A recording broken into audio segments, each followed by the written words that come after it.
Hey, good evening, everybody. Welcome to another Sunday night live from the lounge. There's all these messages up there already. Where they all come from? Must be left over from last week.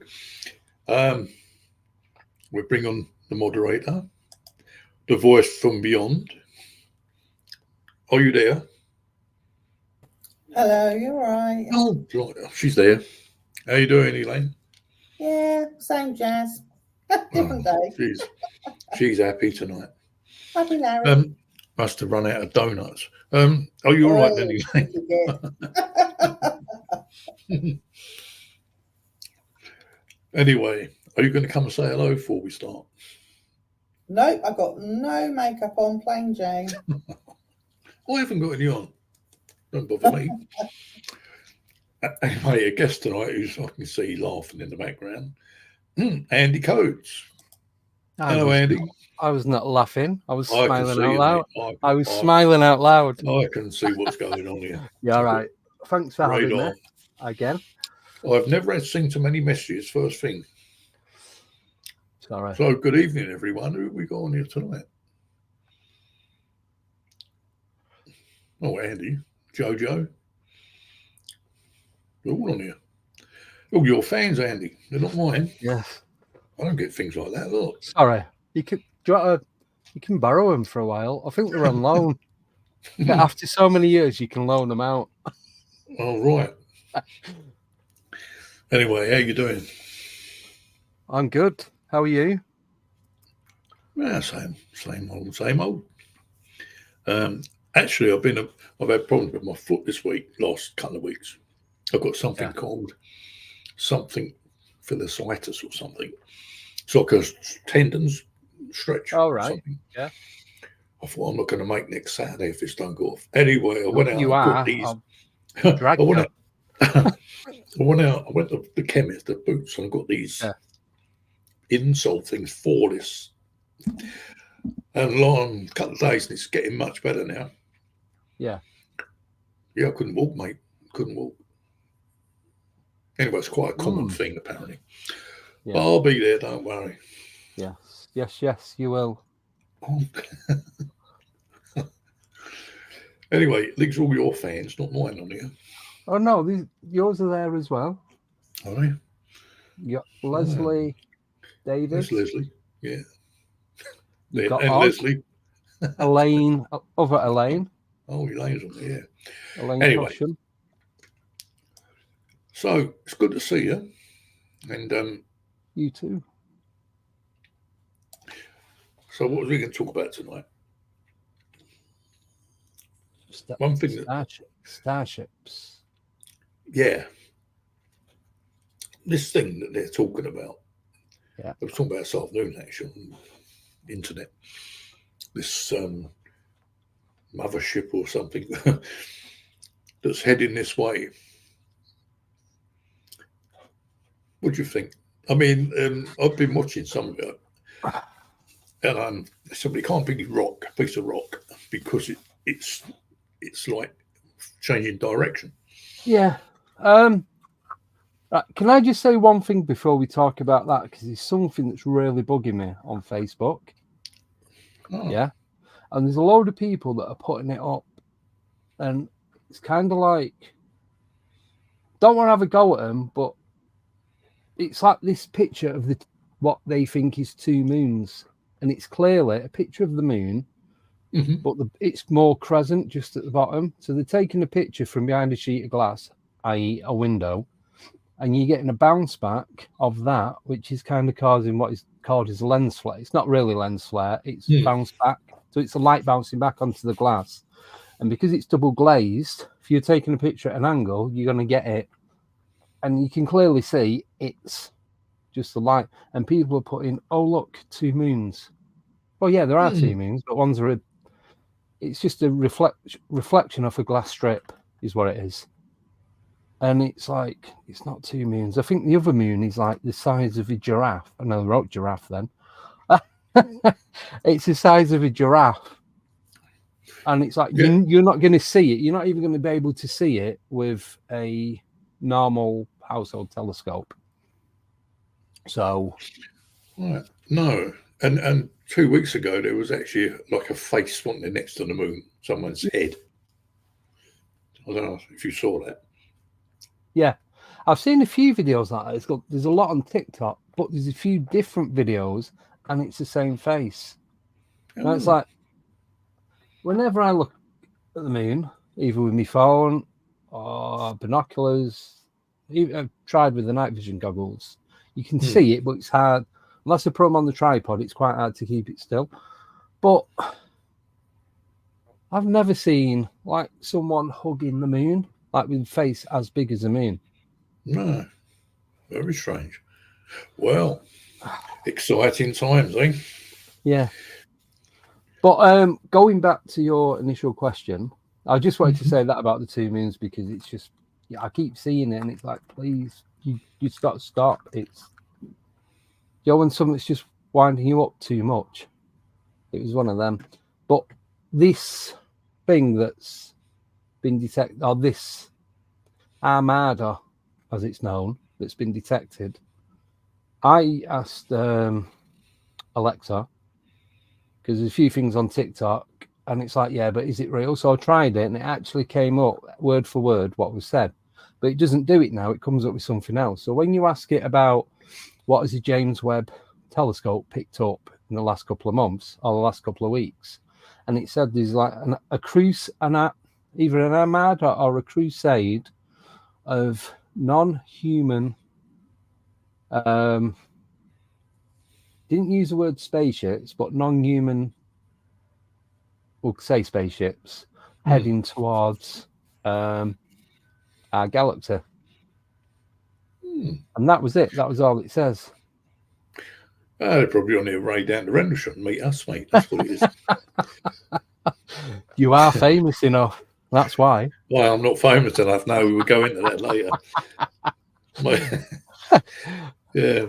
Oh, I don't know. I was thinking the other day, I thought all these things have happened to me over nearly 70 years. Yeah. And I think, you know, I've had all this stuff going on, but I'm not famous enough. So they might be feeling sorry for me for thinking we're making famous. But this is the other thing, right?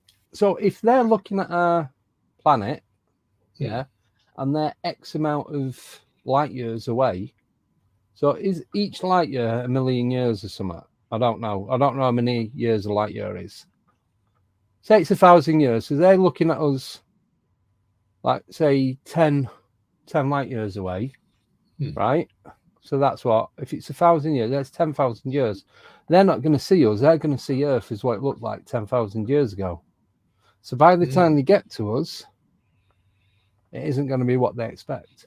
They're going to think, they're going to be, what the hell? This changed overnight, didn't it? Let's turn around and escape quickly. But it's interesting. No, I don't know. I don't really follow it that much. I just see, you know. Yeah. I don't follow much what goes on anywhere in the news, to be honest. It's all just crap, isn't it? But I just thought that was a bit interesting because it said it changed direction. I thought, well, a piece of rock wouldn't change direction, would it? So that's about it, really. Well, that's the end of that then tonight. Then. All right, I'll see you next week. Right. No, I don't. But so this is the thing. So we're only being told specific stuff. They're not ever going to tell us what's actually going on. So, has this thing? There's two questions now. Has this thing already been and visited, and it's on its way back, or has it been and visited, and then it's doing a return visit? Obviously, there's more questions than that, but they're the main two. Well, when you, I know Rendlesham comes up nearly every week. I know it gets boring, I suppose. But when you think, when I see those what I call shadow people in there,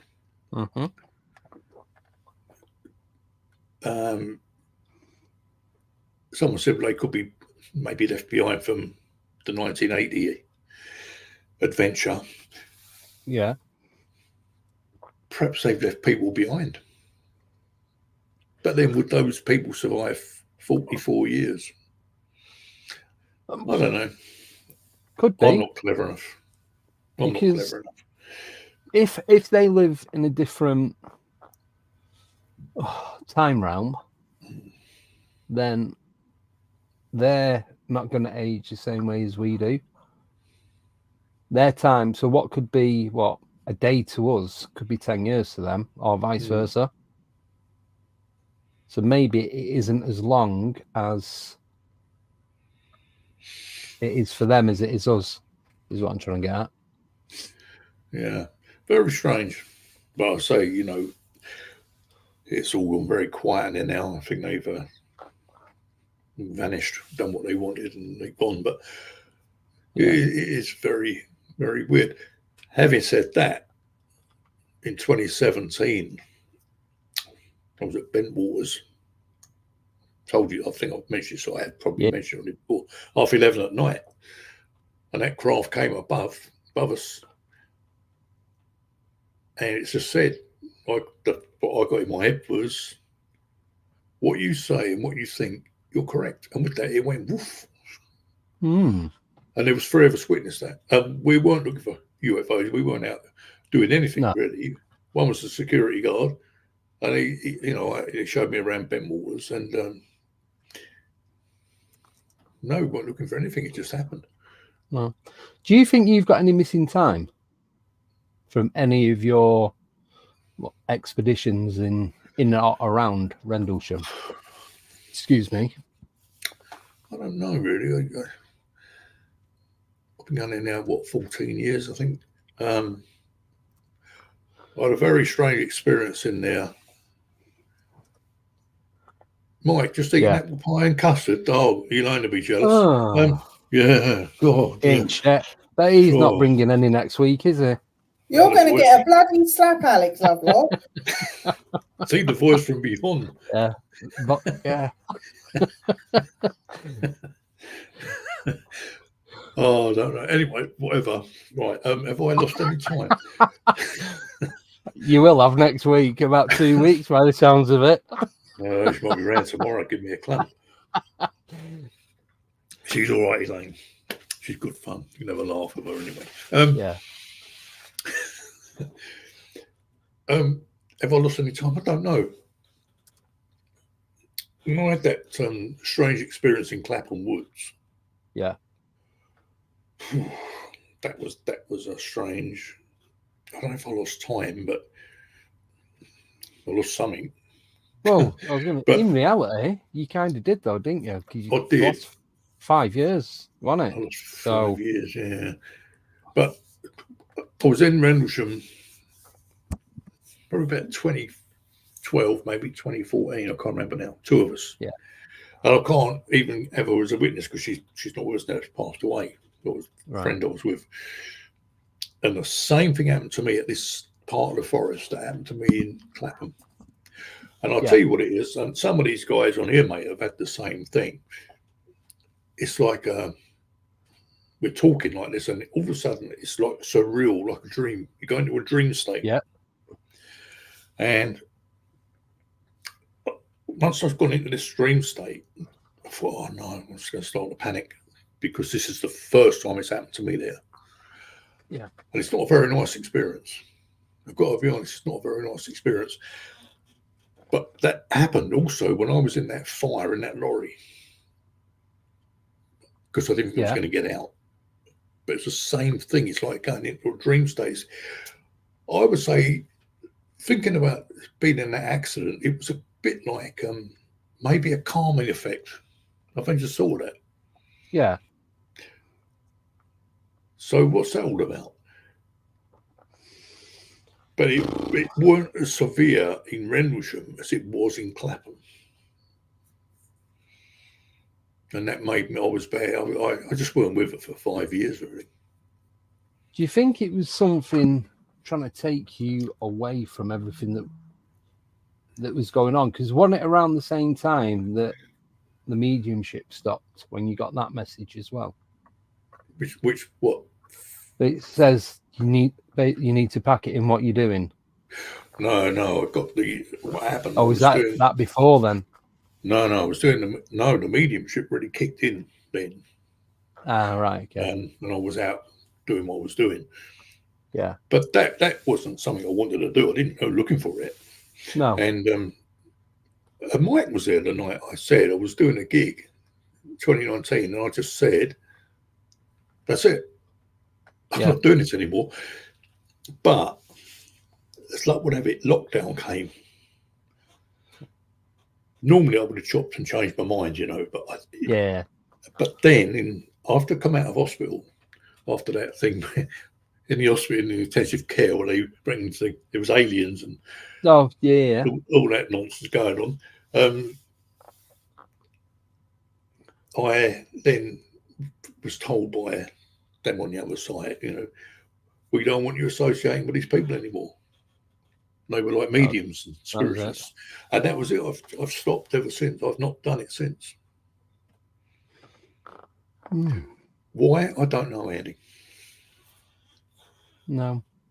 Have you not had any, messages for you to go back to do it again? No. If I did, I'd do it, but they said no. Yeah. It's like the other day, I was sitting there talking to Elaine, and we had somebody on tonight, Miles, who's gone on holiday. Yeah. And all of a sudden, a voice in me said, Andy, you do it. Oh. And I thought, well, if you say so, that's when I contacted you, seriously. And that's all mediumship is, really. It's just, it's just you get contact and all this nonsense they go through, all this paraphernalia. That's all bullshit, like, to me. But they just talk to you as like that, and it's handy. Getting back to the what we call the aliens, I would imagine that they could speak to you. They could contact you in a similar way if they wanted to. Oh yeah. Have you? I know this is not your interview, but might as well. It's not actually. What's going on here? Have you ever tried remote viewing or astral projection? I've done it. And how did you feel for doing it? I'm not going to get into that. I can't. No, I can't because. I did. Yeah. And so I've just got to take a tablet. Sorry. With drugs. The remote viewing, it doesn't happen all the time. I suppose because I've had this since when I was 4. Yeah. But because I was always scared of it. This is what I've been writing about this last few weeks. I was always been scared of it. Because I'll tell you now, I don't care what anyone says out there. It's bloody frightening. Yeah. And even now, I live on my own now. There's all sorts of things going on around all the time. And I think, like guitar strings, I'm doing themselves and all that. Come on. And I'll sit here talking to you now, quite brave. But when we all finish, I think, oh, here we go. What's going to happen? And I'm sure people think I'm round a bend, but I'm not. But what I'm saying is they've contacted me all these years ago. Yeah. And I'm sure when I had that contact with that UFO, the 3 of us that night at Bentwaters, what you say and what you think is correct, that's what got straight in my head. A bit like the other day when they said, Andy, you do it. It's a similar sort of thing.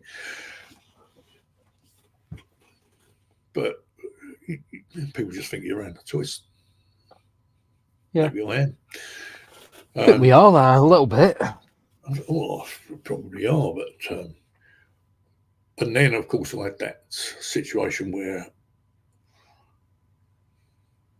I was being worked on, but that was maybe 10, 12 years after the Clapham event, Yeah.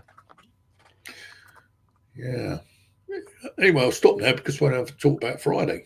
Yes.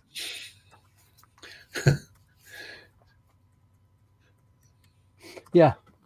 I was just thinking that we'll just play this. We'll just play this on Friday. back. Don't have to go out. Go down the pub. Yeah. But getting back to all that, you must have had similar. I don't know. Maybe have you had similar experiences to that? Yeah. So So over the Kingsford Cemetery near where I live, one of the first times. Well, it was when I first started going there. After Bench Guy, so Bench Guy was the first event, and then it was a couple of times after that we went, and there's me and a guy called Richard from Bedford, and so he drove to mine. And then rather than going in two cars, he goes, "Oh, we'll go in my car." Right, okay. So we got there, going about, and then we're over near the Commonwealth Graves. That's the bench where Bench Guy was, where a lot of different things have happened around there. Excuse me. And I was doing a live stream. I was just coming to the end of it, and could see something. Oh, I keep banging my head on the speaker, on the microphone. And you could see something. There's like these bushes that split. So where the Commonwealth Graves are, it's in a big semicircle. There's silver birch trees around it. You've got one bench. So if you're looking at it like a clock, you've got one bench at 4 o'clock, one bench at 2 o'clock. Then you've got bushes that run down the middle from 12 till 6. So you've got that full semicircle on the right. Then on the left, behind the other side of the bush, it's just rows of graves again. And there's one particular bush, and there's something there, and it was 100% convinced now that whatever was there was using it as a cloak to cloak itself. Because you watch a video, you go back and watch it now, you can see it's kind of like moving between the graves. I don't know any bushes that can do that, and I'm stood there watching it, and I'm like, and I don't freeze. I kind of get like pulled away from it. So it's like, you see in a movie and something gets pulled backwards, but the camera's moving at the same time. So you get in, it looks like it's zooming in, but backwards. It was like that. And then it's like I was put in a bubble. I couldn't hear anything. I had my phone, I was still streaming. Couldn't hear Richard, couldn't hear any of the traffic because his roads, right, two sides of the cemetery, and it's two main roads. Couldn't hear Richard. I could see him, but I couldn't physically do anything about it. And it's like just putting this great big in this side of this bubble, but there was stuff happening on the outside. So after, I think it was Steve Mary that I spoke to about it and Barry Fitzgerald, and they said, could it be possible that you just put inside like a protection bubble? And I've never thought of it like that. I thought it was something trying to get me. So it's put me in a bubble so it can isolate me from everything else that's going on. But the more I think about it and the more people I spoke to about it, it was more I was isolated to be taken away from what was actually happening. And then, but it was only in it seconds. It felt like hours. Everything was slow motion. Even me moving my arm with the phone, it was slow motion. Anyway, kind of like come out of it and we're walking. Well, we weren't running because the car was only like 10 foot away. And Richard's trying to open his car. It's like you see in the movie, we can't open the cars using the fob. Before that, he couldn't get the keys out of his pocket. Then he dropped them on the floor. I'm like, oh my God, this is where we die. It was one of them. Right? And we managed to get in the car. As soon as we got in the car, just him shutting the doors, or both of us shutting our doors, it just stopped dead. And I think that's the only time that I've ever felt or experienced anything like that. Two of us was in Rendlesham one evening. Yeah. Sort of November time, must be November, October, November. It's cold anyway. Similar thing happened, and we saw orange orbs in outside. Yeah. Back to the car, not my car, and inside the cabin of the car were two orange or three orange orbs. Yeah. Couldn't get the car open. Fob wouldn't work. Same thing. Yeah. So I said in my English language, Off. door, Yeah, right? go away. Yeah. Yeah. In proper English. Yeah. And it went click and it opened. So what do you Similar think they was? Don't know. Well, they thought we won't go near that foul mouthed idiot again.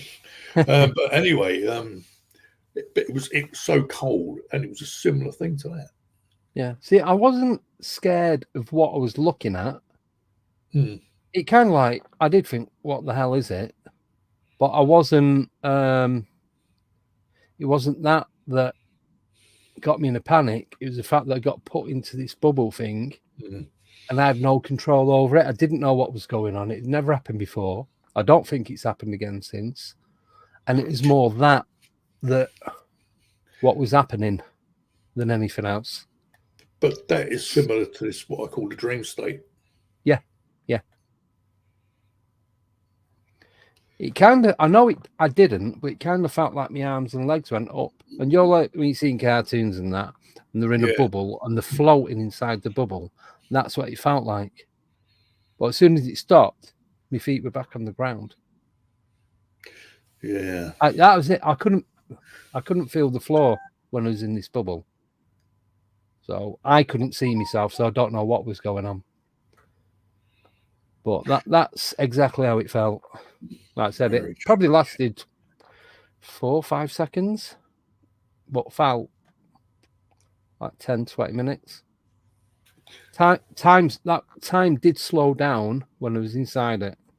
Movement, I couldn't speak, I couldn't hear anything. So how many years you've been doing this, Andy? How many years you've been at this now? From my very first encounter? Well, no, just like out investigating, if you like, or whatever. At this level, like YouTube? No, just from the very beginning. Oh, about 37 years. Since it'll be more than that. Since it was about 8, 9. Oh, right. And I'm 51 now, so over 40 years. So where I grew up in Manchester, at the back of the house was fields, and we used to go walking. We called it the Pink Path. So there's all grass and mounds and a golf course and an old sewerage farm, a college and that. But they had a path that went round. It's on an old train line, and they put old like pink stone on it. So we called it the Pink Path. And then there's like a couple of ponds and that we used to go catching stickleback and newts and frogs and what have you. Anyway, you could see it from the back of the house, but one part of it, you had a bit called the Devil's Drop. So this is true. This actually happened. I think it's either late 1800s or early 1900s. So we did something about it in school. And apparently the devil was stood on top of this bridge as a train was coming through. And as the devil jumped off the bridge, it collapsed, crashing onto the train and causing it to derail. And we used to go, I'm going back, like mid-80s, early to mid-80s, and you could see the train wheels embedded in the banking of the little streams and round the ponds and that. You'd all find like little bits of the carriages and that, bits of metal sticking out. Wow. So they're still going to be there. So there's all that at the back. And we used to say, you could hear the ghost train at night, but obviously you've got the train, a place called Eccles, which was the main line going from Manchester through to North Wales, I think. And it was probably that, but we were just convinced that it was this ghost train that we could hear. Because it sounded too close. Because where the train line was in a straight line was probably not even 1/4 of a mile away. Whereas the actual train line in Eccles was over a mile away. So isn't that where they make those cakes, Eccles? Do you know what? You'd think they did. I think they used to, but they actually make them in a place called Hardwick near the Manchester Apollo, just at the back of that, which is right over the other side of town. Oh, right. Yeah, it's not even close. Well, I think, Eccles is pretty much It where was, they yeah. did make them. But yeah, so I was always interested in that. And then there's a lad who lived 2 doors away. He had a couple of older brothers and a sister, but he was up into the paranormal, like Unexplained, the Grey Lady, the monk on the stairs, and the Screaming Skull, all that kind of stuff. So he'd come round with the magazines, like, is it Unexplained Mysteries or Unsolved Mysteries? And we used to watch Arthur C. Clarke on a Sunday night.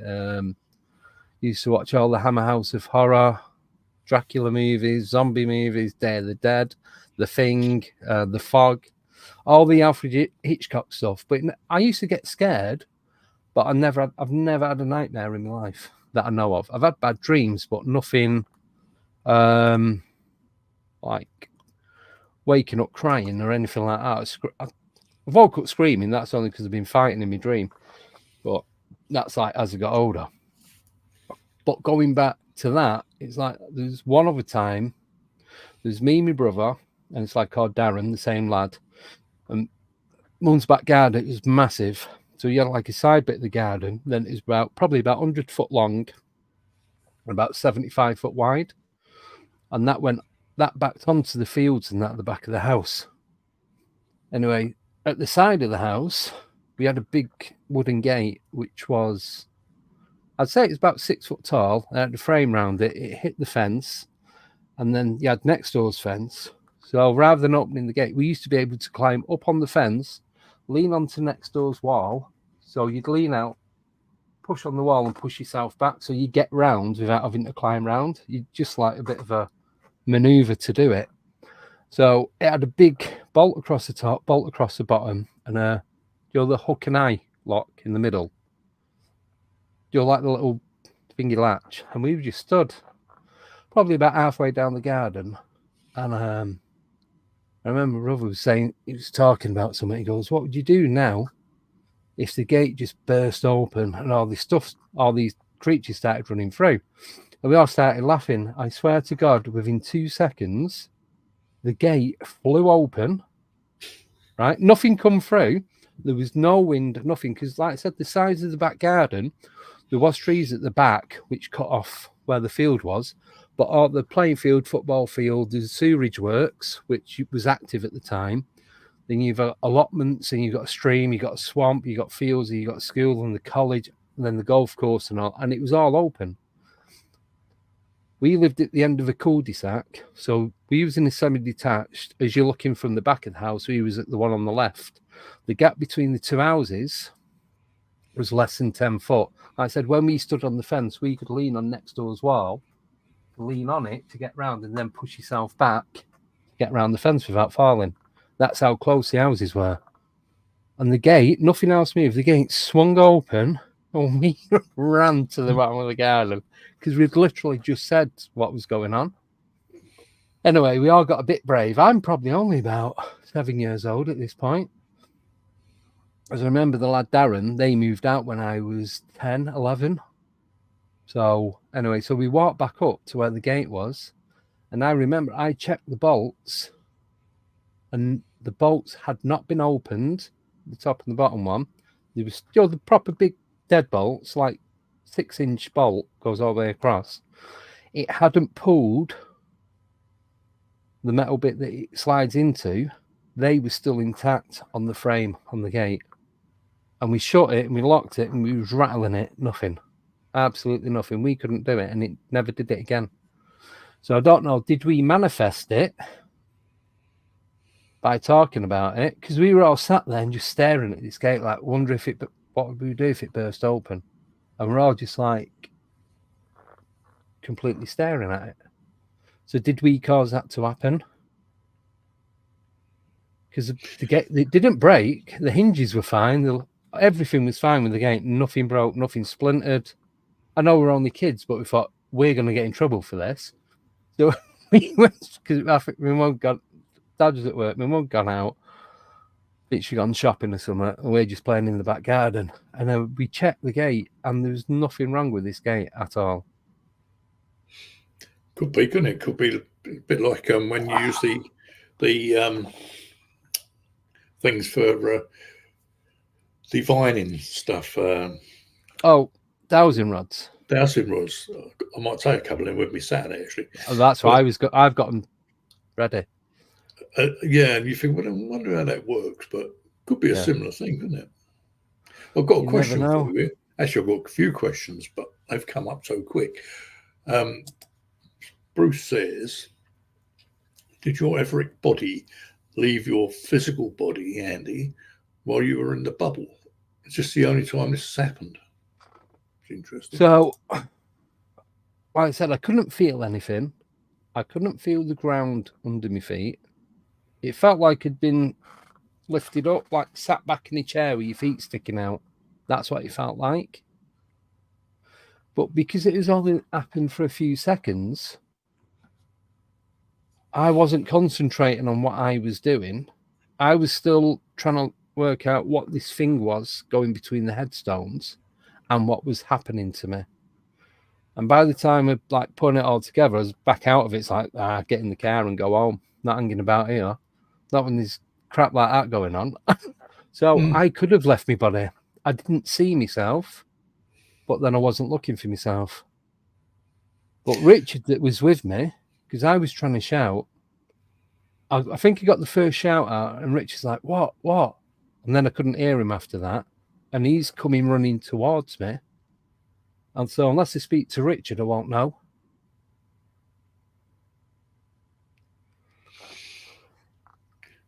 Interesting. I don't know. Well, Andy's got another one for you.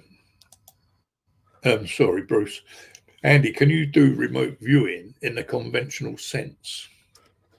I have tried it a few times, and I spoke about it before. I use these Bluetooth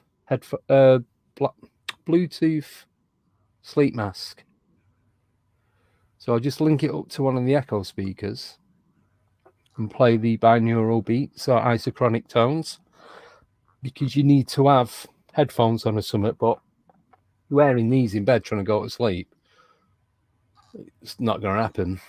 So when you got that on, because they're nice and flat, and you can adjust the volume on it as well.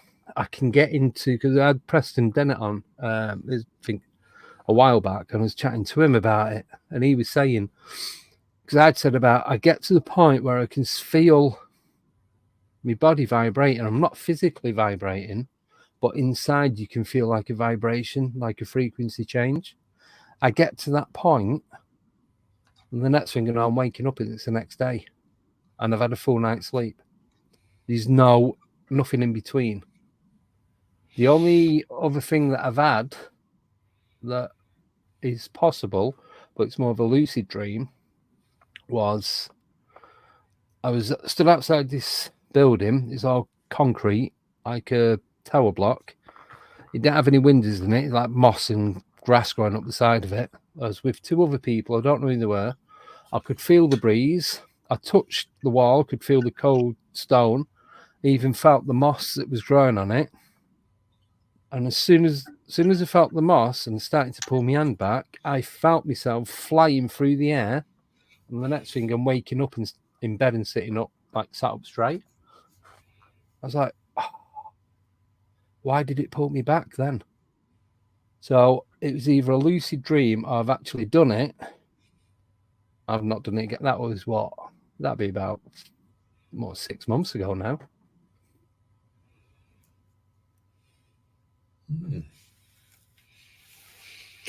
Do you think, I think someone asked me this, I'm sure, like we do what we do. Yeah. And as I say, I don't go out looking for anything, but I just seem to be around. Do you think the more we do, the more we get involved with this stuff, a bit like the spirit world thing, really, they kind of get used to you. I think, well, we can use these people, or in other words, you haven't got really much control over it. Get my drift? Yeah. So since I've been doing it on a social platform level, I seem to be having less full-on encounters. So up until like just your normal everyday living and doing stuff. It was more. There's more stuff happening, but I think because I'm doing it the way that I'm doing it now, and a lot of it's being caught on video, it doesn't feel like there's more. I'm just more aware of what's going on now. Whereas before it was like it's another shadow person or another full body apparition. It's like I can hear disembodied voices or someone shouting at me at exactly 3:00 in the morning. I was in the house on my own job, things like that. It's like, but I'm more aware, more awake of what's going on, so I'm less intimidated by it. That's what I mean. They got your attention now.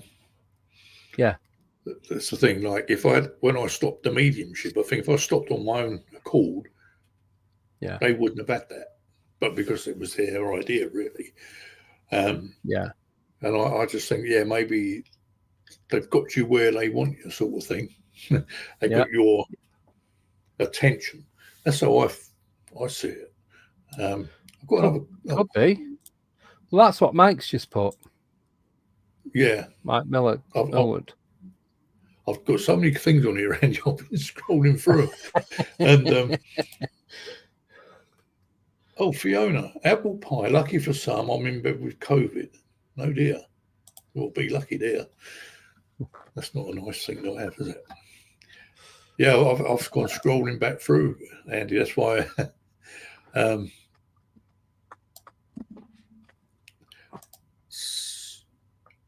Oh yeah, Mike. People thought you were joking that night. Oh, that was me, wasn't it? Oh yeah, that's right. Neil was chuffed about me doing that, was he? Yeah, I didn't actually give up that night. Oh, that was just I said, I don't know. You know when you said they put things in your head, it was just like that's it, finished. But it didn't finish that night. But COVID nearly finished it completely. But yeah, that was a strange thing.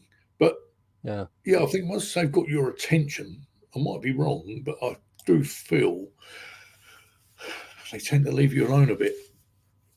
But if you come off the track that they want you on, then they'll be nagging again.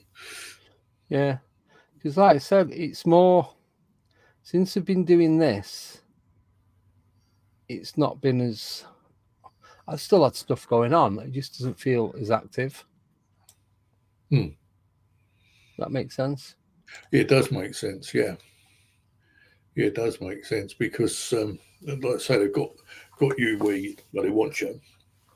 Yeah. And as long as you keep doing what you're doing, but I just feel that if you come off that road, they'll try and get you back on it. Yeah, will it pick up again?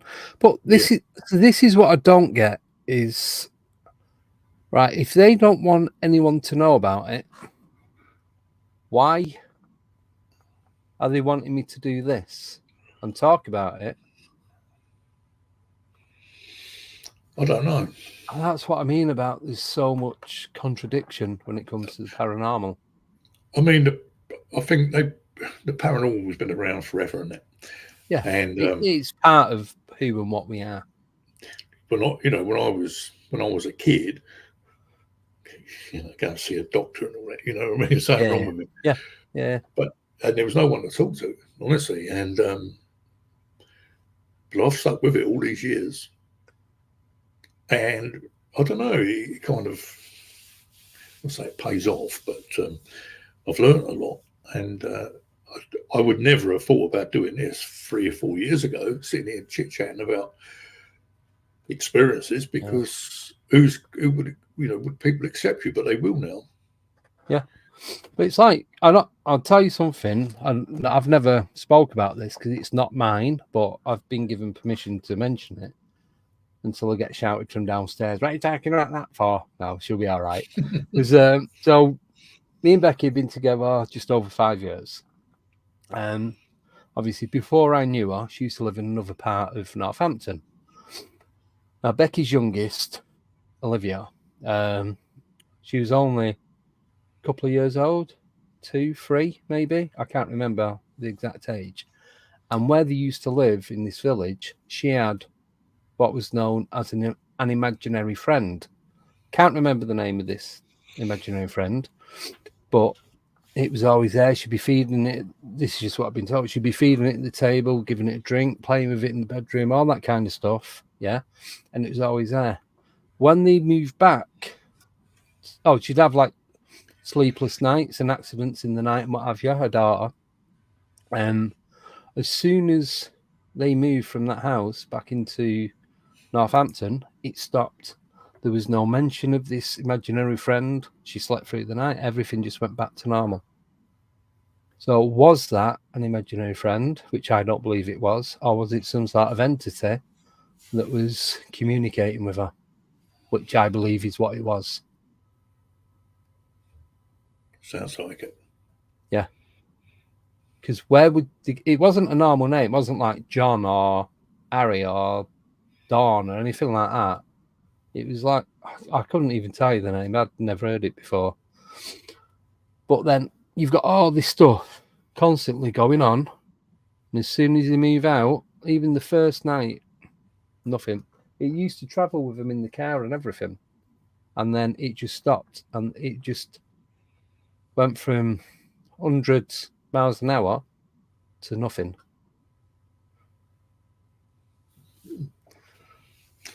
Maybe. How old is she now? 14. Maybe it'll come back. No, don't say that. I knew you were going to say that when I told you how old she was. Oh, did you? You must be psychic. Yeah. No, I just think, people I've met and personal things, you think, they're gone now, and then all of a sudden, when they feel you got your head together, which I've never had, so I don't know how that works. I think that's same. Wrong. And I've met a couple of people in their mid-teens, late teens, and all of a sudden it's kind of coming in really good, actually. Yeah. But we won't say any more about it. No, because I have to live here. Brian says all who are on this road are just a few steps away from the psychic actually. Well, yeah, I agree with it. But they all think we're mad, don't they? Bruce says, describe your way of remote viewing as being a physical event with body vibrating. Put a jug of measured water near you before and after. The water will disperse during events. Oh, I've not seen that one before, Bruce. I'll try that tonight. Worth a trying it. Yep. Mike says kids are far more open as they haven't got the conditioning we have. My son complained about the zombies in his bedroom. We thought he was being a git until he realised in his teens he is sensitive to spirit. Exactly. Exactly. And I think once I still say, I think once they get you where they want you and you accept it, and then you could use that gift or whatever you want to call it. To your advantage. Elaine says, have you ever done the Estes method?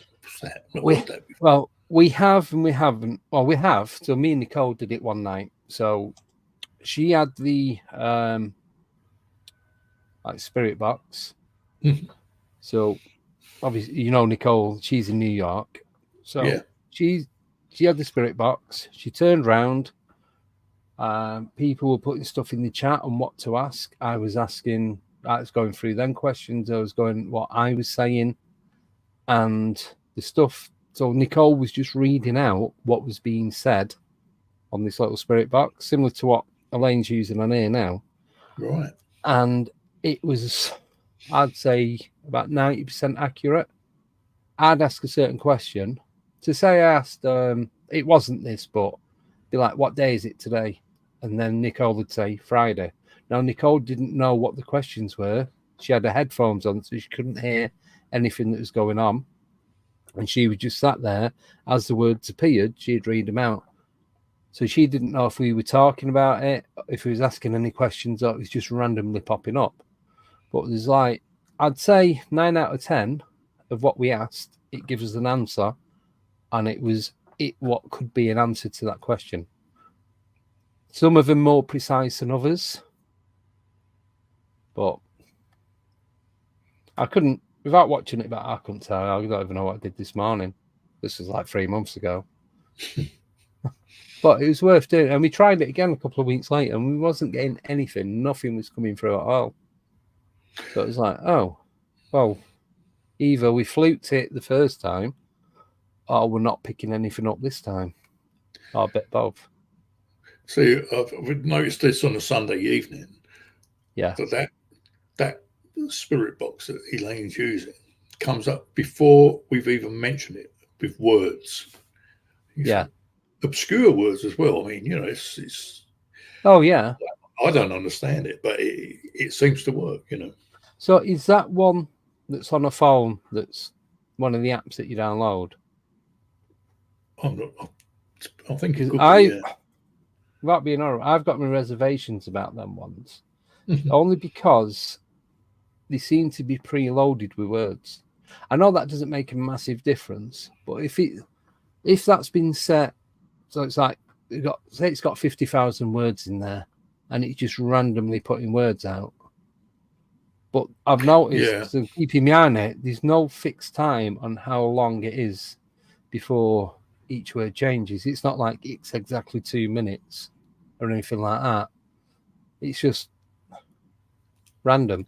So I'm not sure if I'm into it, even with the Estes method and that. Like I said, we did it once, it worked. We did it the second time, we got nothing. Even with EVPs that have done, not real. I've got a couple of things, but not many. But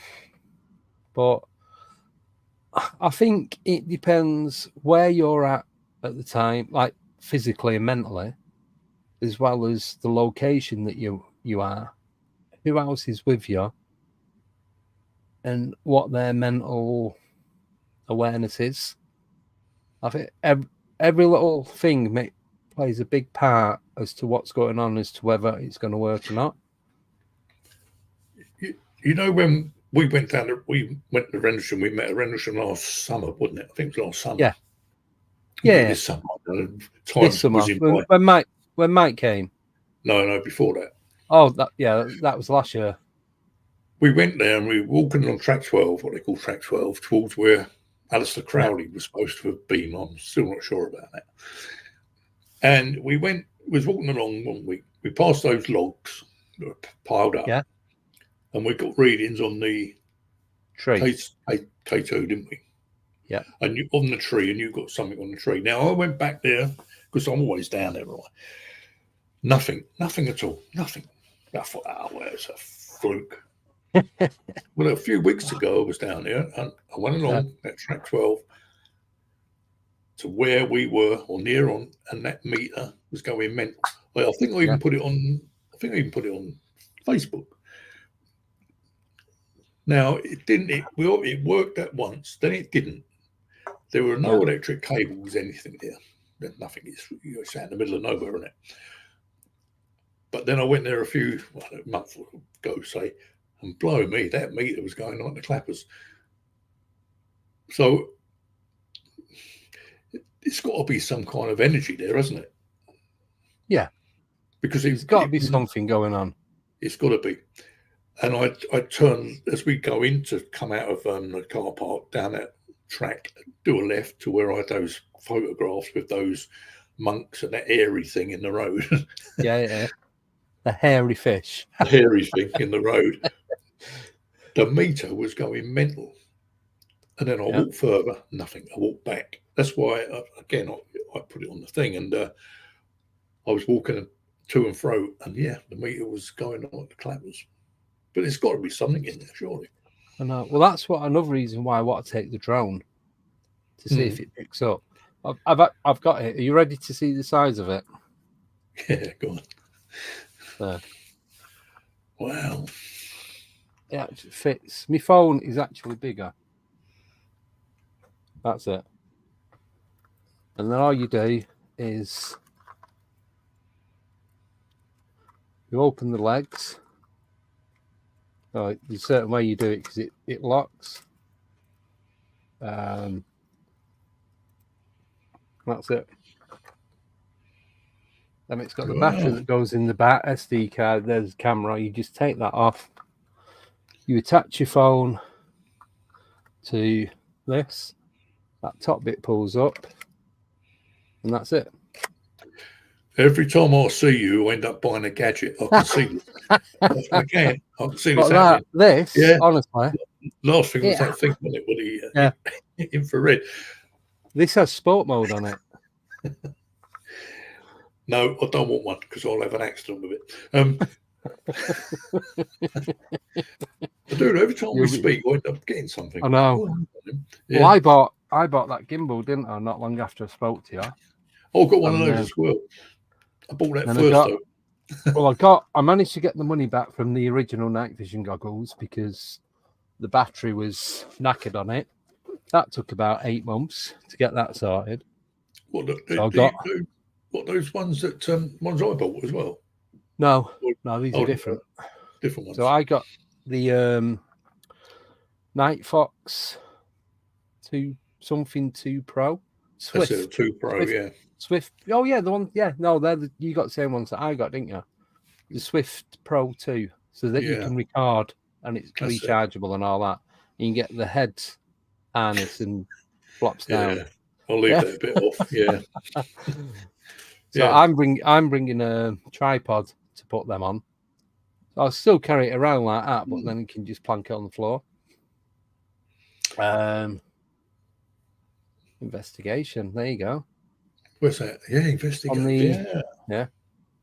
So I'm bringing the gimbal, drone, night vision goggles, dowsing rods, and a pendulum, and obviously a couple of torches and cables and what have you. It's funny because I was going through my wires. I needed an extension audio cable. I knew I had one, but didn't know where it was. Oh my God, I'm going through all these boxes. And I've been buying a couple of USB-Cs, for like spare ones for charging the stuff. Found about 20 in this plastic tub, just one after the other. So I'll put them all together now. But I've probably got about 40 of these cables. So I don't need any more. It could be interesting. What's this? Elaine's what? Hang on. Elaine's bringing chicken and hot chocolate. Hopefully not in the same pot. Could be all right, wouldn't it? That sort of thing I do. But no, it could be interesting to say. Like Elaine says, if you've got the air. Yeah, if you've got the, I didn't know this really. As long as mobiles are set for airplane mode, it's definitely something coming through. Yeah, she told me this a few weeks ago. See, I never set mine for airplane mode, but I found my old Android Note 10 Plus. So there's no SIM card in it, so I'm going to use that for filming. Stuff's coming through now because it's connected to Wi-Fi, but there's no mobile data in it. There's nothing at all. So I'll use that for filming. I'll use that for the drone because you don't need to have mobile data for that. Okay. Well, it could be an interesting session, couldn't it? It's something different, yeah. Just hoping that it doesn't rain, because if it does, that's just a waste of time. Well, because I was going to ask you about that. I was still going to go regardless of if it's raining or not. Waste of time, because all you're going to get is spots all over the lens. Yeah, but then I'm thinking it's going to be all right. I think it's going to be okay. It'll still be good, even if you don't go and use any of the equipment. We still hopefully get something.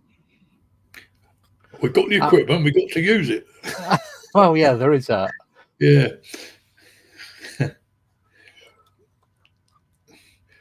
But like me going out buying a new guitar and amp, I've got to use it. Yeah. But I think I'm done now with, excuse me, equipment. There's nothing. I've got torches. I've got UV torches, normal torch, laser pointer, drone, night vision goggles, gimbal. I've got a fixed frame rig that I can put lights on, attach a mobile phone. I've got a tripod for the iPad. Extra lights, extra lights, IR lights. So need there. So we got an articulated lorry. No, do you know what I put them in? I'll show you. I bought a couple more yesterday because I know I'm going to need them. These. Shit. The what they call lock and store or something. I don't know. You do them in all different sizes. I've got me two K2 meters, analog and digital. I've got 4 pendulums. Just all little bits and pieces because it's kayak. Yeah, I got 2 kayaks now, a double and a single. I love going out on the water. That's interesting. I mean, Brian says Andy's going to change name to Inspector Gadget. Well, no, I mean, it's good to have all this stuff in it. I mean, yeah, because it depends what sort of investigation you're going to do. I've got it's up there. I've got an analog voice recorder. Do you know the old little cassette tapes? Yeah. Got one of them. It's not that great, but it's good for picking up if there's any background noise. But also, one of the guys who's coming with us, Tim Smith, he's a guy who did me tattoo. He told me about there's an app called Dolby On. You can get on any phone, any device. You record, obviously use it as a recorder, but you can clean it as well. And we was in the other cemetery near me, St. John Baptist Church ruins. It's consecrated. So even though it's a ruins, they still use it for burials. We was doing an EVP at these 2 headstones. It's mother and daughter. And there's a guy called John. He was like the landowner. It's a place called Malton in Northampton. He was one of the landowners in that area. And he didn't like women. And he was doing the EVP. We was both doing it. But he had it on. I was filming it. And he had the Dolby on his phone. We're playing it back, and I'd say 90% of the way through it, all you can hear is.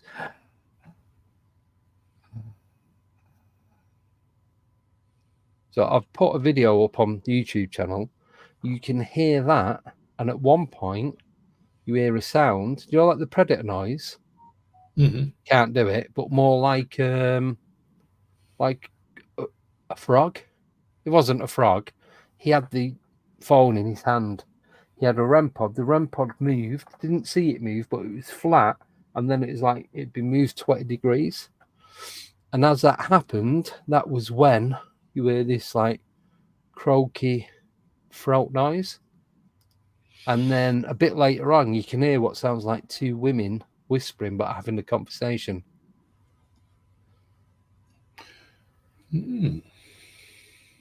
So it is. Elaine bought a REM pod. She's just put it up there.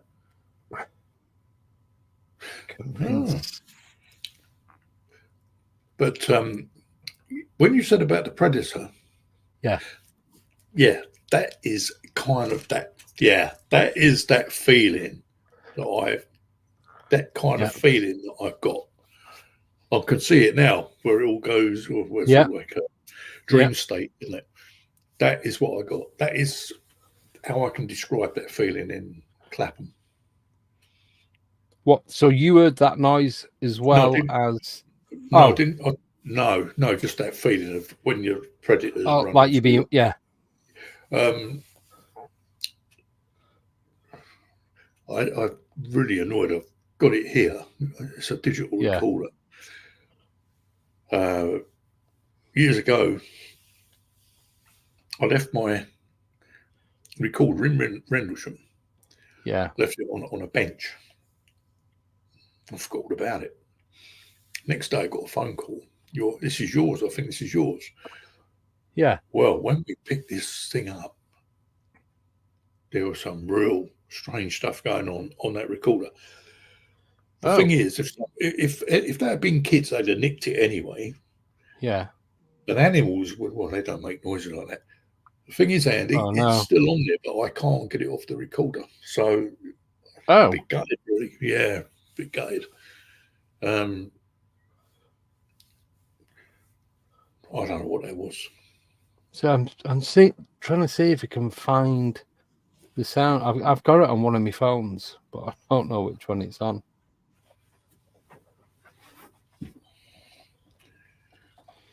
No, it's gone. So are we going to go up to the tree on Friday or Saturday? First point of call. But I do want to go back to the runway at the back of the hangars. The last point where we went before we went home. When Solomon turned up as we was leaving. I want to go back there. That's the other side of Eastgate, isn't it? Yeah, not far. Just a short walk, isn't it? Yeah. Yeah. But I mean, I don't care. Go where you want. I mean, when we were there with Mike a few months ago, Mike heard something on the left side, didn't he? And we heard something. I don't know if it was talking. On when we were looking at that tunnel that says "Do not obstruct," and it's got the two metal straps going across it. Because you said, "Did you hear that?" Then and I said, "I thought it was you shuffling." No. Why would I be shuffling? That was what you actually said. And it was like just down the road from where the airy thing was sprawled across the road. That's also within probably about 20 foot of where I seen that, what I think was an SS soldier. Yeah, in the trees from the first time we went. That's right. But Mike had gone for a wander into the trees. I'll let you guess what he was doing. And he said he felt like there was something right near him. That's right.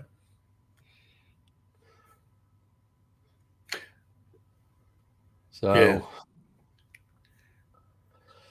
who knows? Who knows? We can only try. Try our best, really. I think we will get stuff because what time's the meetup? Is it 4:45 or 4:45? The official meetup time. Elaine, what time is it? I think it's 2:45, wasn't it? 3:45. Oh, 4:45, yeah. 3:45, 4:45, same as before, yeah. Yeah. Not a bad time to go on Saturday, actually. Because I was like, first thing I did was check the date and thought, I went, finally, she's done it on a day I can go and not midweek. That was the first thing I thought. So it's like, yes, I'm going 100%. But I'm glad we're going in the evening. Because I've not been. We're normally leaving around that time. Because last couple of times I've had to get back. But I'm not anticipating it. I'm cautious because it's going into the evening and it's going to get dark. It's 8:10 now and it's pitch black out here. Well, I haven't been down there in the evening. I think since 2017. Really? There was nothing there that night. I don't think I've been back since. What time are you planning on staying till? Not that it matters. I just So about 6 I o'clock. know how many pairs of pants to take. No, Ew.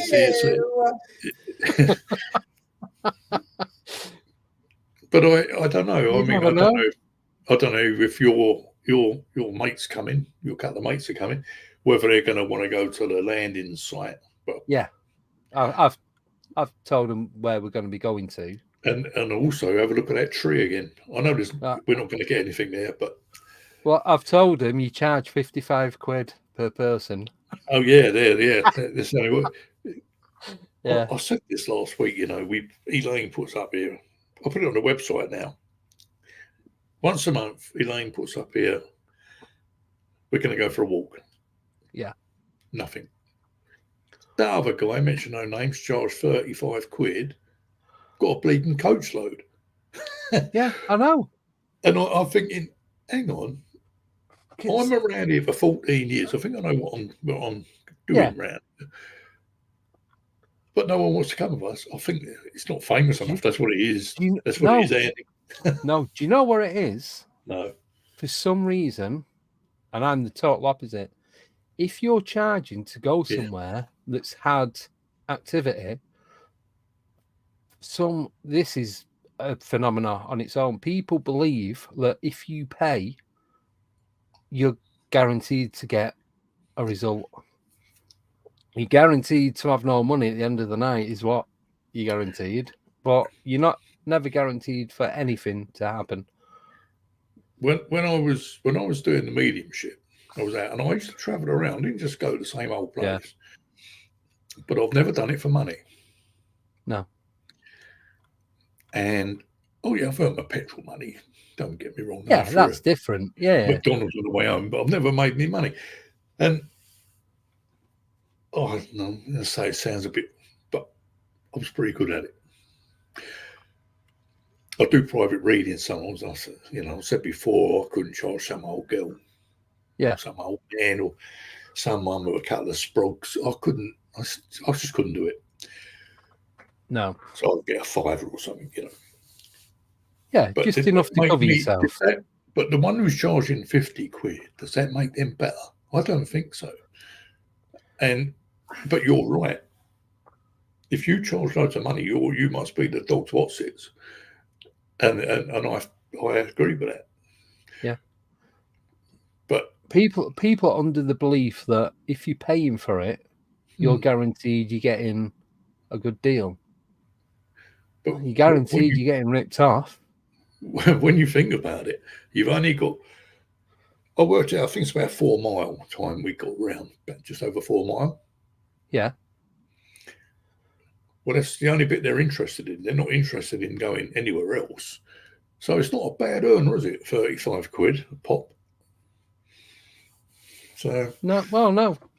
2 hours. It's like because when first time we met, we walked around. It took us 5 hours, and we did the full loop. We didn't go to the airbase side. We just did the UFO landing into the woods, past the wood chop shadow people bit, straight down. We walked into that because you mentioned you mentioned about Alistair Crowley, and next thing I'm running off into the woods. Well, that was it. I was gone. Crowley, Elaine, Simon, Mike, and myself were there. I think last summer. Might be some before. Oh, and what's her name? Can't think of her name. Elaine's friend. And I think it was Elaine mentioned something about Crowley. And this massive gust of wind came just whoosh. And every time we go in there, Elaine comes over feeling not too clever. People have said Crowley did his party tricks in there, but I can't really find any evidence of it. No. But there again, Boudicca, or Boudica, or whatever you want to call her, she was in that neck of the woods. Yeah, because you pointed over to roughly where they had a camp, where like settling was. Yeah, so this obviously didn't look like that then, but she was apparently there. But as for Mr. Crowley, he could have been there but I've been looking. I can't really find anything about it. But I read something the other day. I don't know how true it is, and I might have got this completely wrong, but apparently Aleister Crowley is some relation to a member of the royal family or someone that married into the royal family, and I cannot remember who that person was or is. That person's still alive. Yes, I've been reading his. Oh God, I must find that out. I'll have a look for that. And I can't think who it is. And they think that's something to do with the I thought I'd seen something at the bedroom window. I hope not. Let's have a look on my phone. The reptilian bloodline. Oh, sorry. Aleister Crowley, what, married into into royalty, did he? He's something to do with a member of the royal family. And I can't remember who it is. He might be dead. It might be the Queen or Prince Philip or someone, but He married in 1929. He married Maria Teresa Ferrari di Miramar, a Nicaraguan. Don't know. I don't know if it was him direct, but it's some bloodline. He married Rose Edith Kelly. Who else has he married? About 40 of them. I don't know. Then he married Rose Kelly. Oh my God, he's been about a bit. That's what he did, didn't he? Open portals and had orgies. Yeah, and his family had a brewery down in Sussex. Funny enough. Oh, got all cold now. Ooh.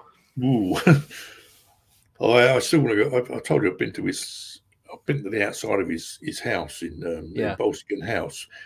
Yeah, I want to go back up there this year. You went there last year, didn't you? I did. I went there. Yeah, I didn't go in. I went to the outside, and Jimmy Page from Led Zeppelin. He lived there. Yeah. I tried to get him on, but can't get hold of him. Are you around, Jimmy? Yeah. But I'd love to hear because he didn't stay there for long. But got burnt down, didn't it? It got burnt down twice. Is it 1920s? But I mean, I've said to people on here, you could walk in there with nothing in that house, but actually come out with something you didn't want to come out with. It's because there's always been something going on in that place. Yeah. Anyway, maybe I'll go back next year. I hope so. I'll try to. Yeah, I want to go up to Scotland, but to get to Inverness from here, it's a 9-hour drive. Oh, what happened to train there, letting the half from London? I'd drive it. Yeah. Something to do for a day. Yeah, I've done more driving. It's interesting. It's interesting. Yeah. I don't know how they're getting on with it up there, but how many people are going from your end next Saturday? I don't know, just Elaine, Simon, and me. And anyone who wants to pay us 35 quid. Yeah. So if everyone turns up, so there's me, Simon, Tim, and Og. So Elaine too. So there's 7 of us. Okay.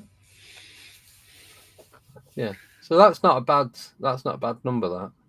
Yeah, we ain't afraid of no ghosts, are we? Oh, Mike Millwood's going. Mike's going, yeah. Yeah, he'll be going. Yeah. I knew there's someone else. Sorry, Mike. I didn't forget you. I forgot who you was. That's any better. But so it'd be quite interesting, and yeah. I just wanted. Sorry, go on. No, so I haven't used that head thing yet. No. night vision thing. So Yeah, well, I just wanted to get there a couple of like an hour or so earlier, just so we can have a little scoot about beforehand, so I can point out to Tim went last year on his birthday. Simon's not been before, so okay. I just wanted to do a little trek, point out where everything is, have a bit of a mooch about on round there, and then because obviously Elaine organised it, I just jumped in on it. So. Because it would be nice to meet Elaine, as she's let me down. Both Elaines have let me down. Yeah, you got both Elaines, haven't you? Turning up. Yeah. Both Elaines. One wasn't well, and one went on a cruise. Yeah, bloody marvellous, eh? It'd be quite interesting. Hopefully, I'm looking forward to it. And by that time, all the the people who go for walkabout, will be gone home. So yeah.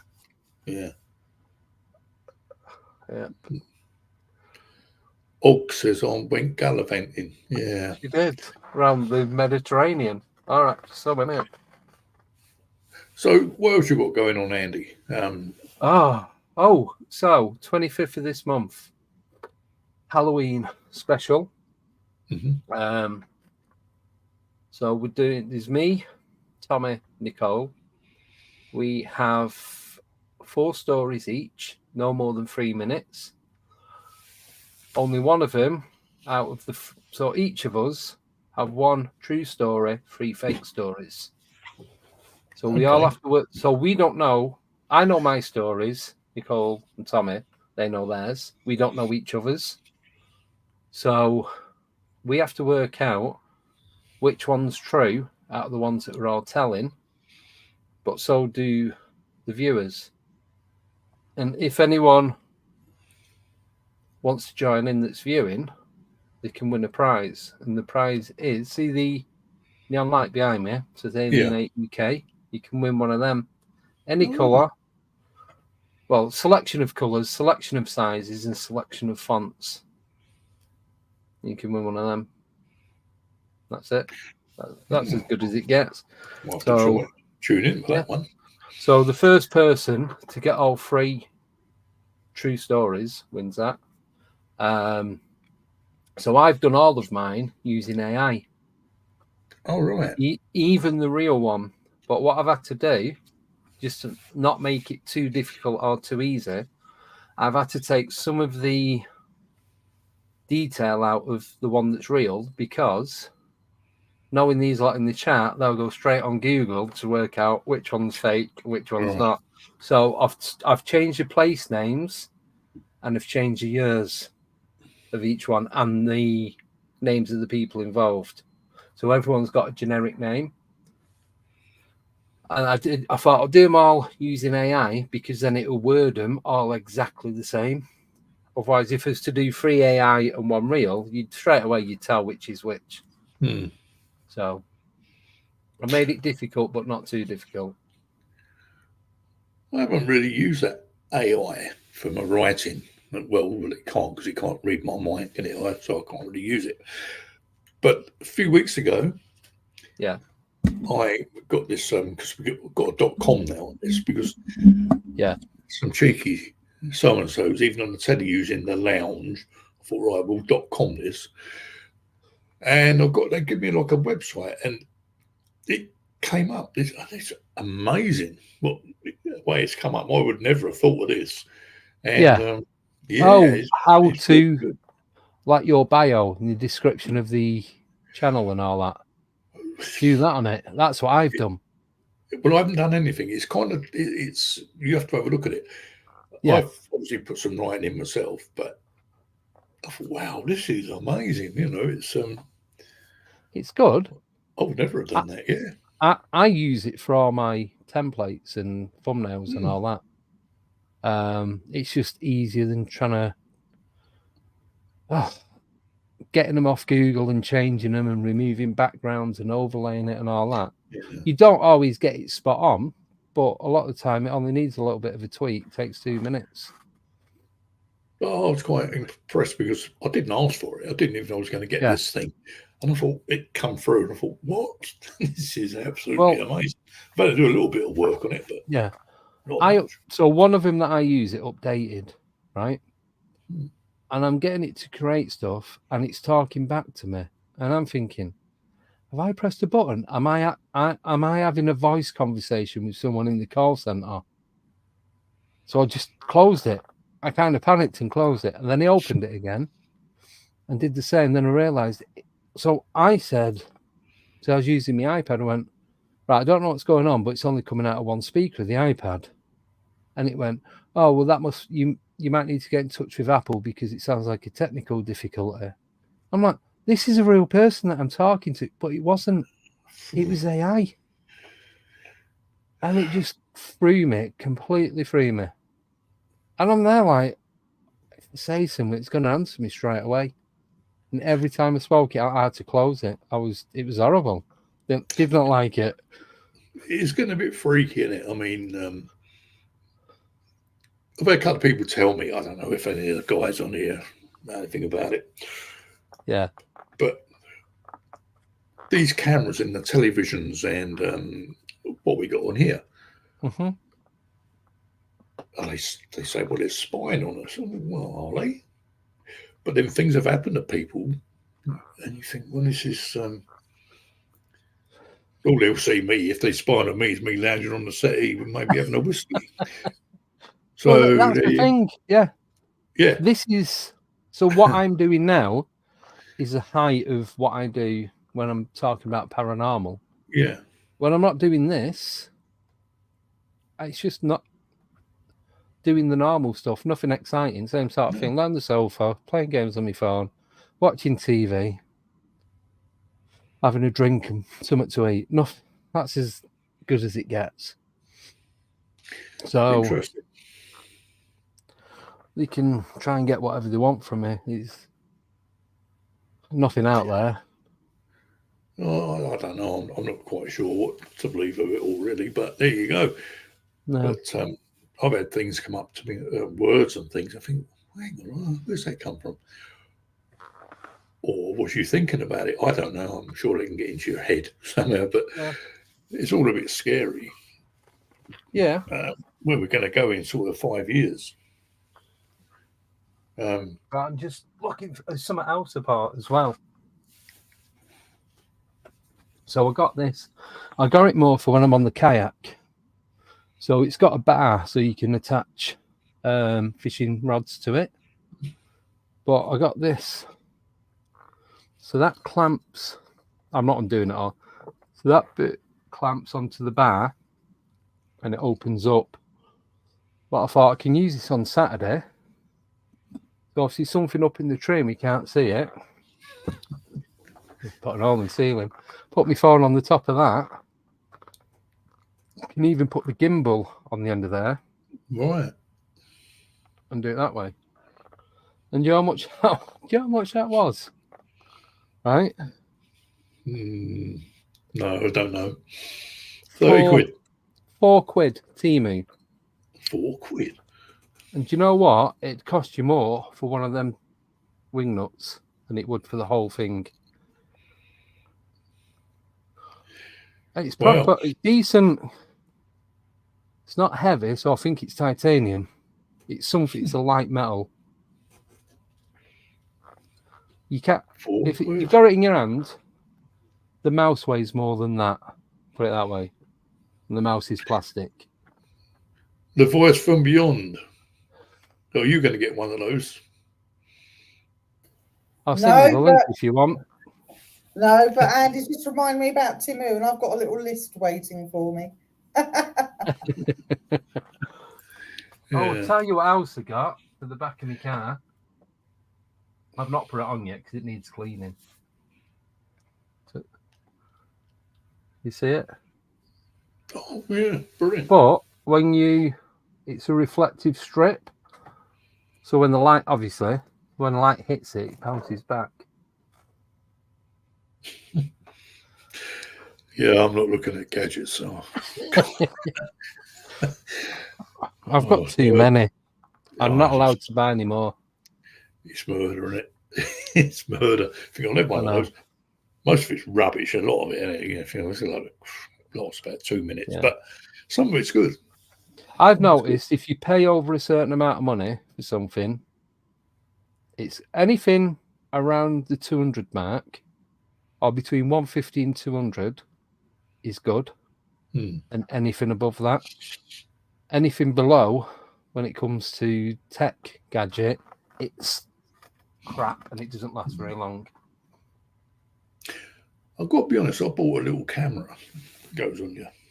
A Wolfgang or Wolfang or something from Amazon. Picture is excellent. 40 quid, and a GoPro is around about 250 quid. And the rest. Yeah, but this is, and the picture, the quality is really good, actually. Yeah. I'm surprised. And it's lasted me a year, which is even more Has it? surprising. Yeah.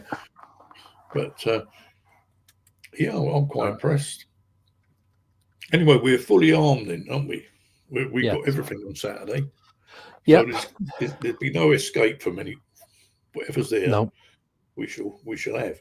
And it'll be quite interesting. The only thing we don't have is a crossbow, but I'll do it. An arrow. That'll do. We can make one. We'll You'll make be one. all right. Mike will probably have his dog, so we'll be all right. See him off. But no, I'll be honest. I've been this for such a long time. I don't know whether you still get you used to get, quite a few people down on the Saturday having a mooch around, but I don't know whether you do anymore. No, because I think the days we met were midweek, weren't they? We did a Saturday, didn't we, with Mike? It was the last one, a Saturday.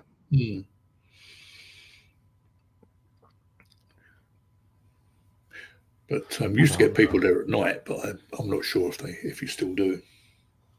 No, I'm not sure. And that car park closes at 1 minute to midnight? I don't know. They might be shutting it before that now. I don't know. They've got a gate on there now, haven't they? Well, there weren't one on there, but they might have put one on there by now. Because they put the mound, didn't they? And they put the stump in ready to put an A gate on, but the gate wasn't actually there. Yeah. But we can park on the road if we need to move. Well, I doubt if I'll Plenty be there midnight, but I don't know. I don't know what's going on in that place. I don't know whether that's to do with the, with the soldiers, or whether it's to do with these people with these cameras, these light things. I don't know. I don't know what's brought that on. But they never used to stop us parking in there. No, I suppose there's only one way to find out, isn't there? But when they used to have the campsite there, I think don't know if they can open that this year. Then that would be the ideal thing to do: go camping for a couple of days, and then mooch around.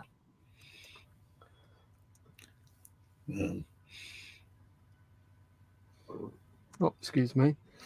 Well, I'm interested to see what's going, with all your bits and pieces, and Well, Tim's got a REM pod. Okay. Simon's good at taking photos, same as what you were doing, taking photos, but then you're not seeing it till you look back at the picture. No. Well, if we all go up to that tree again, we've all got cameras, maybe someone will catch a glimpse of something. I really would like to know what that, or who that is, but we shall. I don't suppose I'm never going to know. No. I've just been told off for ignoring a question, but then I've just explained that I'm not in charge tonight. Well, I've got the questions. I'm just a bystander. Innocent, by the way. But they're coming up so quick. And most of them talking to each other. I know. I didn't see it. Let me go back. It's Adam. Yeah, normally I'm Sandor. pretty good with the questions, but they've been talking. They're all talking to each other, Andy. Do they do that on your show? No. Yeah. They're quite ignorant, to be honest with you. Yeah. No, they're not. They do have their own conversations going on. I do try and keep and that's involved why without. I'm just. Steve's put, was it in double Dutch? It probably was, knowing Adam. Well, this is interesting. I think when I've spoken this, once the door is open to the other side, it can never be closed. It can be pushed to, but never closed. I agree with that. I agree with that. I think we got down that far. I called them all rough the other week. Did you? I went, they're all a bit rough round here anyway, it don't matter. Well, I included myself in that. Well, I'm pretty good in these questions, but there's so many and they're all chit-chatting. So, Andy, tell them about the group investigation where Michelle in America was guiding you to a grave. Well, that sounds interesting. Yeah. Did I not tell you about this one? No. So this was when so this is the alien in a jar. This sort of guy here. Mm-hmm. So I paid X amount of money for it. And it's been here ever since. I was going to rent it because there are bits of crap in the bottom, but I'm not sure. I don't want to ruin the thing of what it is, like whether it's genuine or fake. It's supposed to be like an alien type fetus. It was found. There's a house that was being emptied in place in Scotland. And the guy who got it from, it was his nephew that got it. He had a few little bits and pieces. He said, just take what you want. So he had it in his house for a few years and I bought it off him last April. Anyway, so since that day, I've been the proud owner of this alien thing. So that same evening, we met up to investigate girls because they're based in Manchester. So bought it from Manchester, up near Manchester Airport, and was meeting up with other people. And we went out on an investigation. So there's 8 of us in total. So there's myself, Simon, Baby with a Laser in the chat, and my cousin Andy. And then there's Sarah, who co-hosts now and again, Emma, twin sister, Tony, and Ada. And we met at a place just outside Manchester, a place called Hyde, at Staley Bridge, sorry. And we went to a place called Cocker Hill Cemetery. So we thought, right, do live investigation. Nicole can do like the studio side of it. Like any questions, she can ask me verbally, all that kind of stuff. Anyway, they had a big power cut in New York County. So, New York State, sorry. And so Michelle, who is a regular on the show, she's based in Texas. Anyway, Nicole, she was using a mobile and it went to nothing, blah, blah, blah. So Michelle ended up hosting the show. She didn't know she was hosting it. I didn't know she was going to be hosting it. It wasn't till last minute that, for some reason, I asked Michelle if she wanted to come on. Which is something like when you got, I'll ask Andy to come on the show. It's one of them. I got a message in me, just ask Michelle. So she came on, and then Nicole couldn't do it because of all the network and electric issues. And she was guiding us through this cemetery. We was down on the river at first, and we were on this bridge. So we got onto this bridge, just walked on normal, coming back off. There's a big tree hanging over. You had to duck down under the tree to get off it. It wasn't like that when we got on. I don't even remember seeing this tree. It was a big tree. It was like right the way over. I would have known if I'd have ducked down or walked through a tree. Branches would have smacked me in the head. Anyway, so we're on there, and she's reeling off all this different stuff as to what was going on there, the names she was getting. Anyway, so we was on the bottom of the river. I'll do the short version. We walked back up the steps into the cemetery. She was drawing, like remote view drawing, the 2 pillars into. She didn't know what she was around. We'd cut through the cemetery, but it was literally we didn't do an investigation there. We used it to get to the river. We're going back up past these houses. There's 2 pillars where the gates used to be. Walked into it.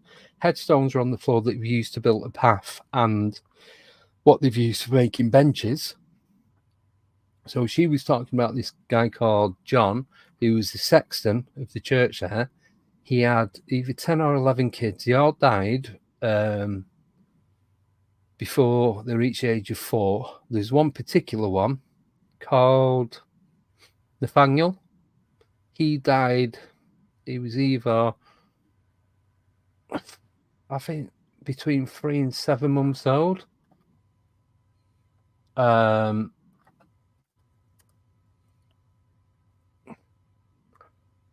to think, yeah. And she got his name, his date of birth, when he died. The lot, even what he looked like, yeah. And Simon had took a picture, so I'm investigating. So I'm stood on one side of the tree, and Tony stood on the other side. I don't know if I've shown you these photos, but you can see there's like what's like pareidolia on this beech tree, Right. and each photo, this pareidolia becomes a real thing. On the third photo, you can see the lips coming out, the hair, the eye. You can see the eyeball. On the first photo, you can tell it's 2-dimensional. By the third one, it's fully formed face. And we did not, and it was like there. You can see my ear tunnel in this picture. There's 8 of us, didn't know it was there. It's not till we're looking back. And then there's like a ghost cat on the floor, which we thought, because it had been quite muddy. So there's a lot of puddles and dirt and that, wet dirt. And we just thought it was a puddle of mud. Anyway, we zoomed in on it, and it's a ghost cat. You can see it's like crouched down, like when they're eating or licking milk, and the back comes up, and then the tail comes round. Yeah. All that. It's like, wow. But then we're in the cemetery, and Michelle is giving even the details on the headstone. She's drawn them and goes, "Can you find this?" I'm like, and she's holding it up to the camera, and I'm stood at this headstone. It's like that, and it's identical. The pattern that she's drawn these roses. She went, but there's only 3. There's only 3 sizes. This headstone doesn't make sense. And it was do you like the tower about like a monument on top? And we've gone around the back of it, and where it had been chiseled into the thing, that bit had fell off.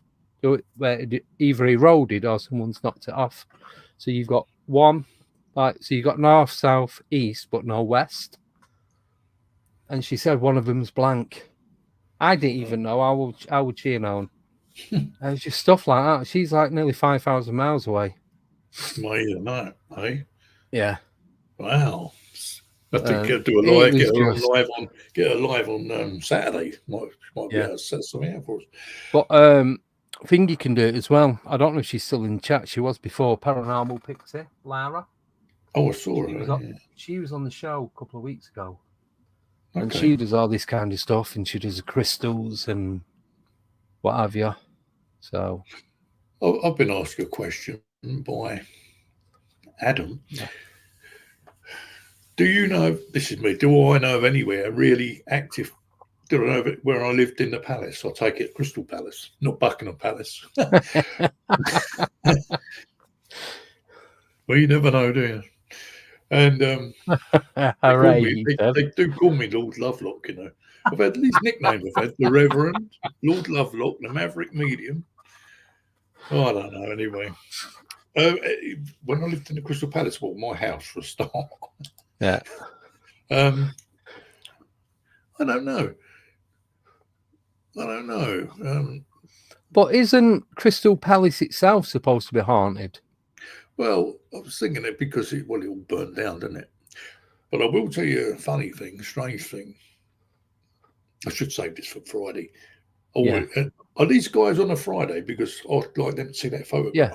Well, most of the people on air, so I'm just looking at who's on: Lorna, Lad, Brian, Og, Joe, Adam, Fire, Wayne, Steve. Yeah, these are regulars that come in the chat.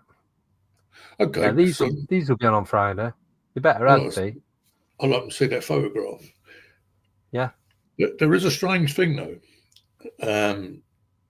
It's not Fred. very much into the physical mediumship as well, right? Yeah. And I'm fascinated by some of the real mediums, what I call, not these people you got now, real mediums.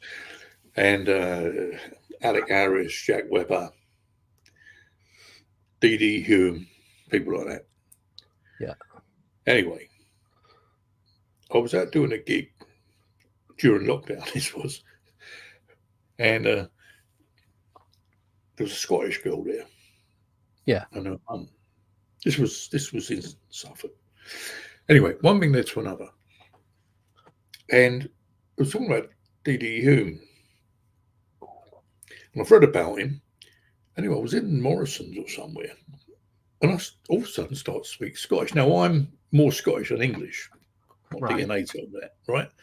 Yeah. I don't speak it. Barely speak English. But anyway. Saying nothing. Well, this is what people tell me. I've got my own language. Anyway, getting back to this. Then I started this Scottish accent. Oh my God, where'd that come from?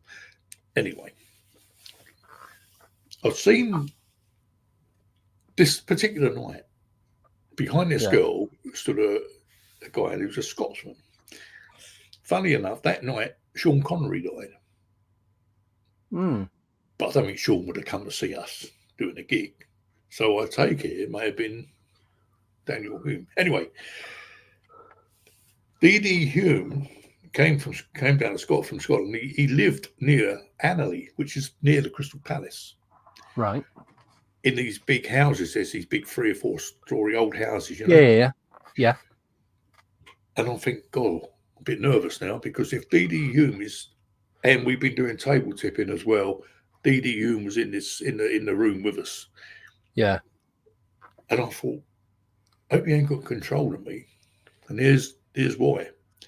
D.D. Hume one night was doing a demonstration, and people said, quite posh people, about this levitation. It's all a con. Yeah. What he did, he went in the next room. He opened the window. Now, 3 floors up. Think about this in the 1800s or whatever. When he looked, the other people looked out their window. Daniel was outside, levitated 3 stories up. I've heard this, but I didn't recognise the guy's name. Yeah. And this is why I always say, I always work on the ground floor because I don't like heights. Yeah. So if he has got any influence over me, I do not want to be levitating 3 floors up. and you're out a couple of feet and that's it. when Adam said about Crystal Palace, there's obviously some things going on up there.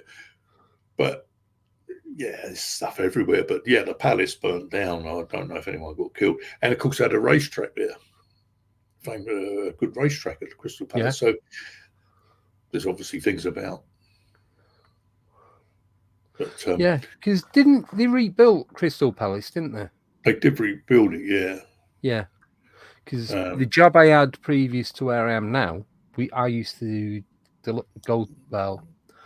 go to a solicitor's around the corner, and the easiest way to get out of that part of London was to go up, round past Crystal Palace, and then back down the other side. It's at the top of an hill, isn't it? So you go up the hill, round the back, and then it brings you back, and you miss all the traffic on the main roads. Saves you about 20 minutes. You think you're going miles out your way, but you're not. It's I was up there Christmas last year. I went up. Yeah. And it's weird because I kind of miss it, really. People say you're mad, but it was quite a good area. Adam said, we live top of Annerley Hill. What about the Crystal Palace Hotel? Adam, Mr. Garnier, watch Fleetwood Mac and the John Mayo and Eric and all them. Yeah, that was great. It was a good place to live. Yeah. The trouble is, I think it's got a bit posh now. I think it's got a bit posh, a bit upmarket. Yeah, bit classy. Anyway, bit more class. No offence. None taken, mate. I lived the Penn side. Don't worry about that. No, but it was fun. It was a good place. But I think there's activity everywhere, really. Yeah, there's got to be in this country. Yeah, but that's why I was saying. Sorry, so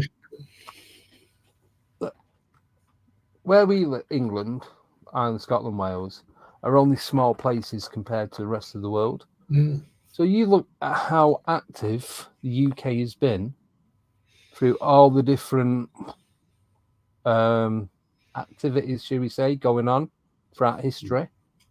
So look at all the amount of bloodshed, the amount of deaths. Like you've got World War One, World War Two, the bubonic plague, Civil War,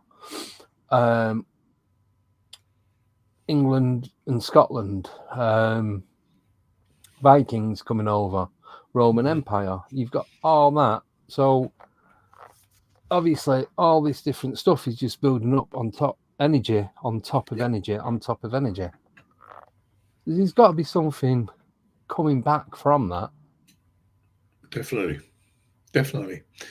It's makes you think.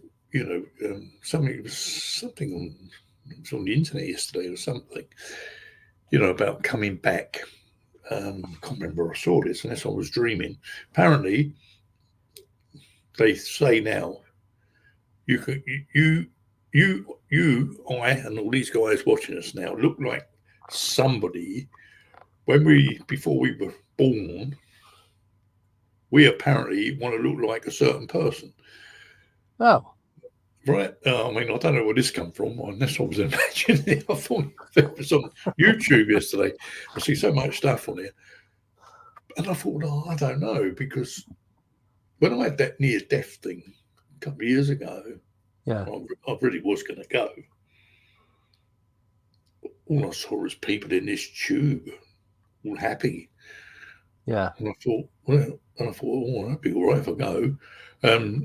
But I don't know. I don't know what happens when we come back.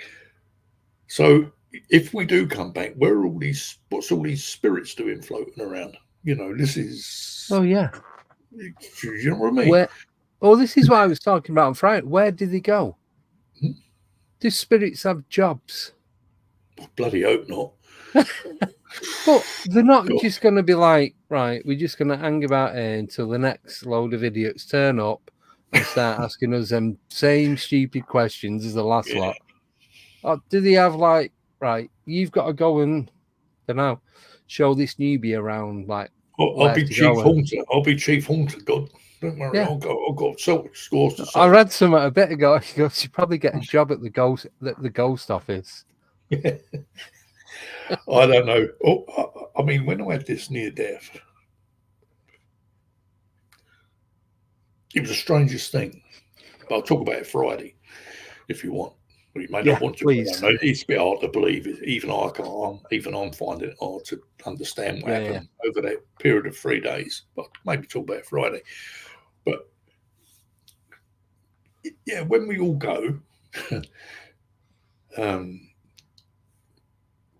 we don't go to heaven. Where do we go? I'm not sure about all that stuff. No, but we go somewhere, and